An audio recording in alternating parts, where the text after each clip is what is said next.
Good afternoon, everyone. Myself Dinesh Reddy and my teammate Bharadwaj.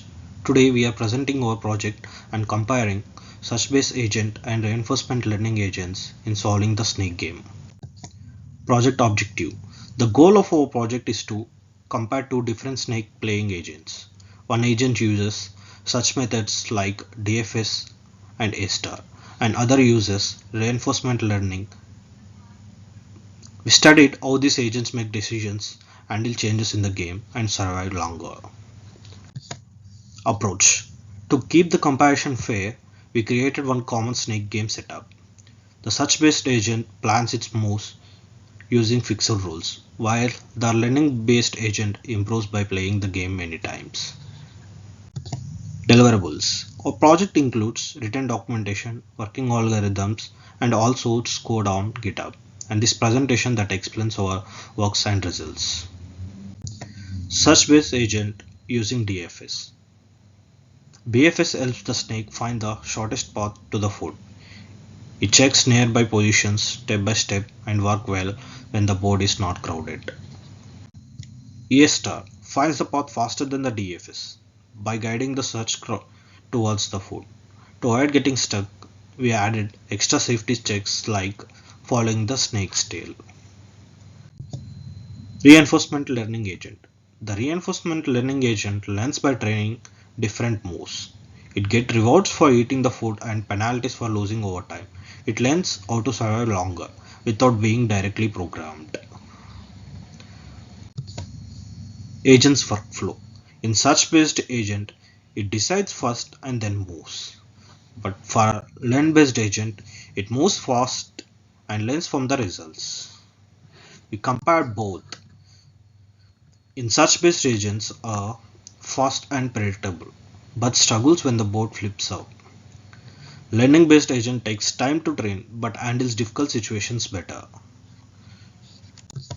In conclusion, such method works better for simple and structured problems. Now, jumping to the coding part, I am going to explain my Snake Game AI project where I have implemented a fully autonomous snake player using a classical AI technique called A star search. So, we have built the snake game using Pygame, and the snake's movement is completely controlled by AI agent.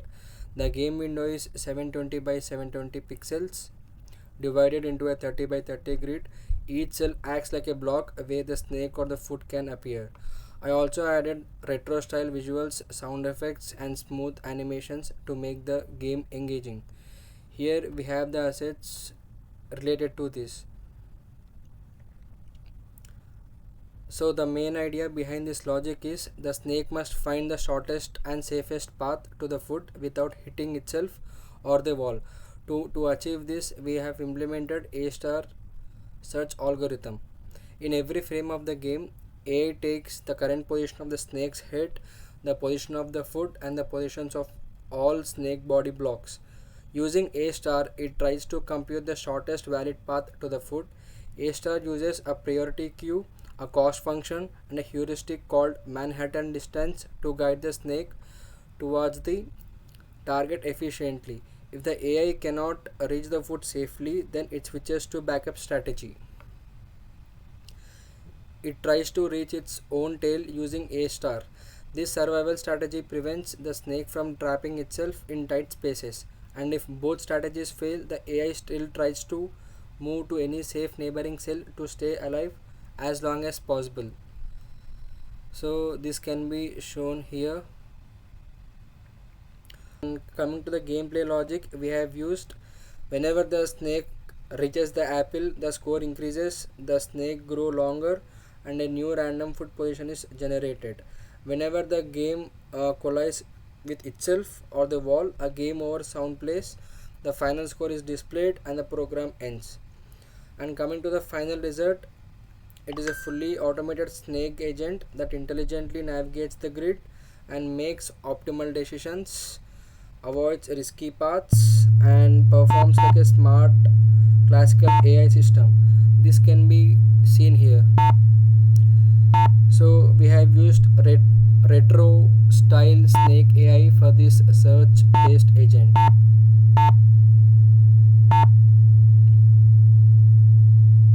Coming to the second agent, which is reinforcement learning agent, we have a few files called dqn agent, snakegame.py, search agent, and train dqn. So let's go through all about this. Coming to dqn agent.py, it defines the core deep Q learning agent. It builds the neural network, manages the replay memory, and implements epsilon greedy action selection. This file handles both short-term and long-term training using the Q learning target formula. All learning updates like reward processing, batch training, and model improvement happens here. And coming to the second file, which is snakegame.py, it creates the game environment the agent learns in. It manages snake movement, collisions, food spawning, and reward rules. Most importantly, it converts the game situation into a state vector describing danger, direction, and food location. This state is what neural network learns from. And coming to our trainedqn.py, it runs the full learning process. It repeatedly plays games, gets states, select actions, gathers rewards, updates memory, and triggers both short and long training. This is the logic that actually teaches the model by running thousands of episodes. So this logic can be seen here. And coming to playdqn.py, it loads the trained model and lets the agent play snake without exploring. It predicts the best move using learn policy and visually runs the game. This file is used to showcase the final performance of the trained AI. And our next file is evaluation file. It analyzes how well the RL agent is performed. It loads, saves scores, summarizes the results, and helps compare different training runs. And our last file in RL agents is searchagent.py. This provides grid-based helper functions shared between the RL and search-based agents. It includes safe movement and navigation utilities used during evaluation. We have created a visualizations file where we can see all the visualizations related to search-based agent and reinforcement learning agent. This can be shown in visualizations.py file. So after executing the code, we have got a few graphs. So the first graph we got is score per episode. This graph shows episode wise scores for two agents. The dqn agent consistently outperforms the search agent, achieving higher scores with less variability, suggesting more effective learning and decision making. And the second graph is steps per episode. This graph shows the number of steps per episode for two agents. The search agent consistently takes 500 steps, indicating stable behavior, while the dqn agent shows significant fluctuation, reflecting variable learning efficiency and adaptability. And the next graph is rewards per episode. This graph compares the performance of search agent and dqn agent over 30 episodes. The search agent shows consistent rewards around 500, while the dqn agent exhibits high variability with fluctuating peaks and dips. This highlights the search agent's stability versus the dqn agent's unpredictability. And we have also created a file called Snake AI Launcher, which launches the game environment for Snake Agent and Reinforcement Learning Agent. And after executing this file, we have got some results which can be shown in the terminal. This evaluation shows the dqn agent strongly outperforms the search-based agent in scoring, consistency, and overall gameplay intelligence.